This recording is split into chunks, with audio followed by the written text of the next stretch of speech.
लोकतंत्र सुरक्षा पार्टी जिला अध्यक्ष नैब सिंह पटाक माजरा ने कहा कि भारतीय जनता पार्टी की केंद्र और प्रदेश सरकार की जन विरोधी नीतियों ने देश को बर्बादी के कगार पर खड़ा कर दिया है।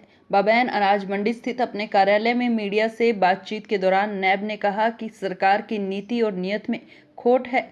लोकतंत्र सुरक्षा पार्टी नेता ने जजपा भाजपा गठबंधन के हर मोर्चे पर विफल करार दिया। नैब सिंह ने कहा कि युवाओं को रोजगार देने की जगह प्राइवेट नौकरियों के नाम पर लूट मचाई जा रही है। उन्होंने कहा किसानों के लिए फसल बीमा योजना समेत कई अन्य योजनाओं में भ्रष्टाचार का बोलबाला है।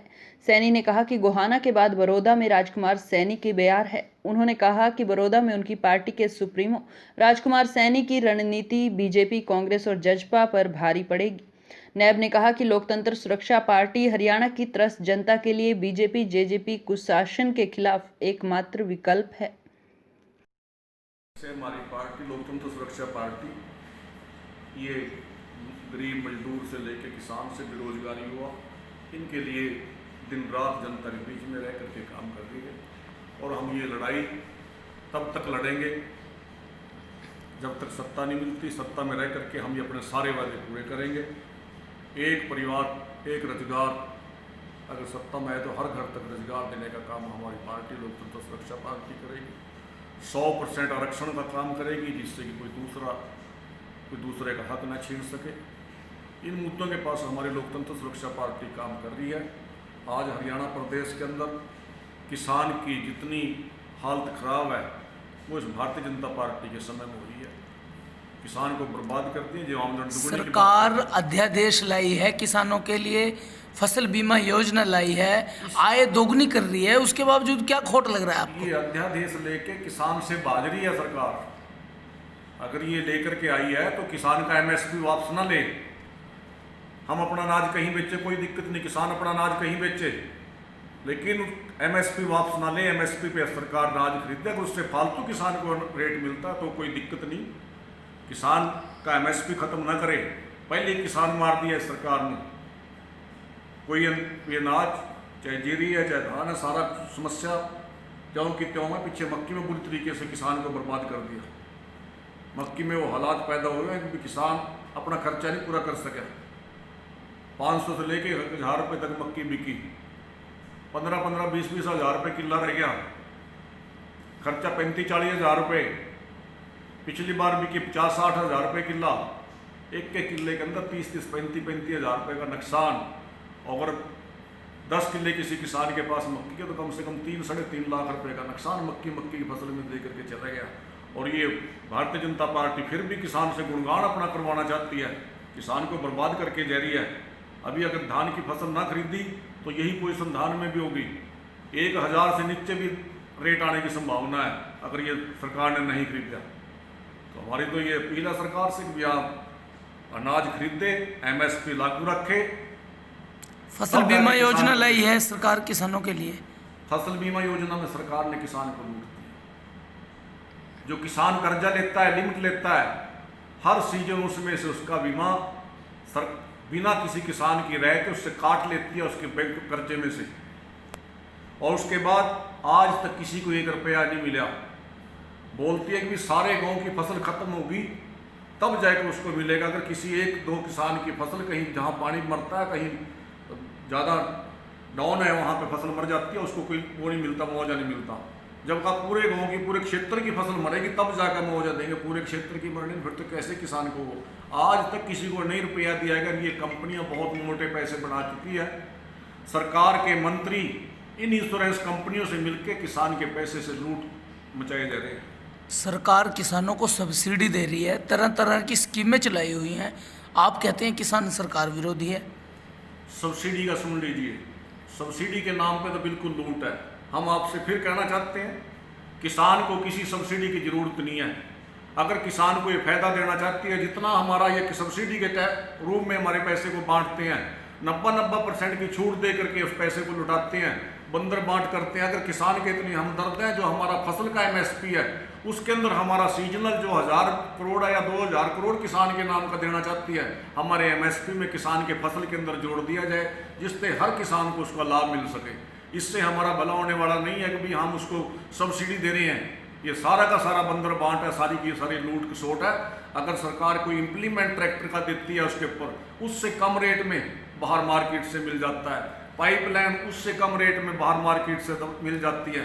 तो इस तरीके के पैसे, किसान के पैसे को लुटाया जा रहा है। हमारे को कोई सब्सिडी की किसान को जरूरत नहीं है। ये सरकार बिल्कुल से ये पैसे को लूटने के ऊपर से कमीशनें जाती हैं, सारी कमीशन के सिवाय कोई काम नहीं है इसमें। हरियाणा में जजपा भाजपा गठबंधन सरकार युवाओं के लिए कदम उठा रही है। युवाओं को निजी क्षेत्र में रोजगार के लिए उन्होंने 75% आरक्षण दिया है कि हरियाणा में कोई भी उद्योग लगेगा उसमें हरियाणा के लोगों को 75% रोजगार मिलेगा युवाओं को। उद्योग बचेगा तभी ना। उद्योग तो सारे बर्बाद करती है सरकार ने। इतने मोटे मोटे टैक्स लगा करके आज सारे के सारी इंडस्ट्री टोटल की टोटल बैठ चुकी है। कहाँ से देंगे ये रोजगार? 5 साल पिछला बीजेपी अकल्ली का निकल चुका है। ठेकेदारों से किस तरीके से बच्चे लटवाए, एक 1.5 लाख रुपए लेकर के ठेकेदार बच्चों को रखते हैं, 6 महीने के बाद उसको निकाल देते हैं, फिर उसकी जगह दूसरे को लूटते हैं। इस तरीके की सरकार, या फिर 100 दिन के रोजगार का पूरा जोर ला के प्रचार करते हैं। 5-5, 6-6 हज़ार रुपये में बच्चों से हमारे से काम करवाते हैं, उससे जाके हम मोटरसाइकिल का तेल उससे ज़्यादा फूक देते हैं। कैसे उसके बाद उसको निकाल देते हैं? कैसे हम बच्चे पालेंगे अपने? कैसे? भाजपा केंद्र सरकार ने 34 साल बाद नई शिक्षा नीति बनाई है, क्या कहेंगे? ये शिक्षा नीति की कौन सी बात करते हैं? अगर शिक्षा की तो आज हम अपने बच्चों को किस तरीके से एजुकेशन देते हैं? कर्जा ले करके हम अपने बच्चों को पढ़ा रहे हैं। बड़ी मुश्किल से अपना पेट काट के गरीब से गरीब आदमी अपने बच्चे को एजुकेशन देता है। रोजगार कहाँ है? उसके बाद वो बच्चे कहीं ना प्राइवेट सेक्टर में रोजगार रहा, ना सरकारी सेक्टर में रोजगार रहा। वो बच्चे कहीं या तो आत्महत्या करेंगे या फिर चोरी और डाका मारेंगे। सरकार ने इसमें बिल्कुल सिस्टम को खराब करके रख दिया है। भाजपा कांग्रेस बड़ौदा उपचुनाव की तैयारियों में जुटी हैं। आपकी पार्टी क्या कर रही है? आपके नेता क्या कर रहे हैं? हम उसके आपको हरियाणा में भाजपा की बी टीम कहा जाता है। बी टीम तो अब लग जाएगा पता जब बड़ौदा का उपचुनाव आएगा। उसके सटा हुआ हल्का गोहाना है। गोहाना के अंदर हम एक षड्यंत्र के तहत हराए गए। रात को एक पंचायत करके बीजेपी के कैंडिडेट के पास किसी ने वोट नहीं डाली, बीजेपी के कैंडिडेट को बिठा दिया गया और हमारे कैंडिडेट लोकतंत्र सुरक्षा पार्टी के जो हमारे सुप्रीमो राजकुमार जी को हराने के लिए बड़े बड़े नेता, बीजेपी के बड़े बड़े सुप्रीमो वहाँ बार बार रैली, अमित शाह की रैली, मोदी जी की रैली, कभी हेमा मालिनी, कभी धर्मेंद्र, सारे के सारे उसी हल्का गोहाना के अंदर पड़े रहे। और उसके बाद भी रात को एक महापंचायत करके बीजेपी के कैंडिडेट को बिठा दिया गया और हमारे नेता को बहुत चंद वोटों से हराया गया। बड़ौदा इलेक्शन हम 100% जीतेंगे, हम वहाँ से इलेक्शन जीत के रहेंगे। महंगाई बढ़ रही है। महंगाई तो पूरी पोजीशन खराब हो चुकी है इस टाइम पूरे देश की। आज गरीब से गरीब आदमी अगर किसी का झोपड़ा टूट जाए अपना मकान नहीं बना सकता। आज ईंट का रेट कितनी दूर चला गया, सरिये का रेट कहाँ चला गया, सीमेंट का रेट कहाँ चला गया। तो कैसे गरीबी आदमी अपना झोपड़ा बनाए? अगर किसी गरीबी आदमी की कन्या, गरीबी आदमी की लड़की की शादी करने 27-28 हज़ार रुपये से बढ़ के 60 हज़ार रुपये तोड़ा, 10 ग्राम का रेट आई है। इतनी दूर चले गया, कैसे आप महंगाई की बात करते हो? पेट्रोल डीजल के दाम बढ़ रहे हैं। पेट्रोल डीजल की बात सुन लीजिए। जब ये सरकार सत्ता में आई उस टाइम लगभग 140 या 150 डॉलर पर बैरल का रेट था और वो डाउन होता होता पीछे लॉकडाउन के अंदर 15-16 डॉलर तक रेट आ गया। 10 गुना रेट कच्चे तेल के रेट गिर गए। और ये उसके बाद उसमें एक्साइज ड्यूटी और वेट इतने टैक्स बढ़ाते चले गए, 300% तक आज तेल के ऊपर टैक्स है। तेल का रेट 19-20 रुपये तेल का रेट है इस टाइम। और जो उसके बाद फालतू लगभग 52-53 रुपये उसके अंदर टैक्स का रेट है।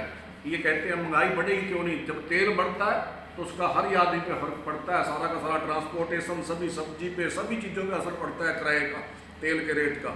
हर गरीबी आदमी, हमारे बच्चे भी स्कूलों में जाते हैं वो भी तेल फूक के जाते हैं। सभी कोई स्कूटी है, कोई मोटरसाइकिल है, कोई गाड़ी है, सारा किसान ट्रैक्टर चला रहा।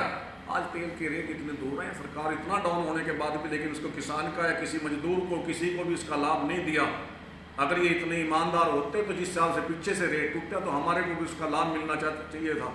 जब ये जीएसटी 28% तक ले आए, 28% ही रख दो तेल का, उसको 300% कैसे लेकर लगा रहे हैं तेल का रेट? बोलते हैं कि कांग्रेस के टाइम में इतना तेल का रेट था, अब भी 80 रुपये तक था, लेकिन उस टाइम तेल का जो पर बार पीछे कच्चे तेल का रेट बहुत ज़्यादा, 10 गुना ज़्यादा था।